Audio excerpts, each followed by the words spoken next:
Welcome to On Chemistry. This is Organic Chemistry series. Daily one question for you. Here you have linear compound which has three different acetals. One terminal you have acetal, another terminal you have cyclic acetal, and you have thioacetal. You are reacting with trifluoroacetic acid. You should find what product it will give.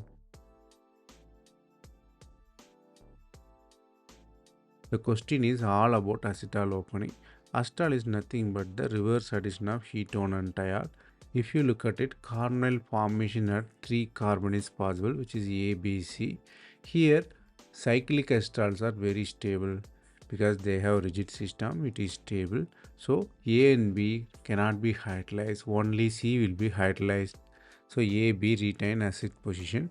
Only C is hydrolyzed. You have carbonyl group. Since it is terminal, it is aldehyde. The concept you have to learn here is cyclic acetals are more stable than acyclic acetals.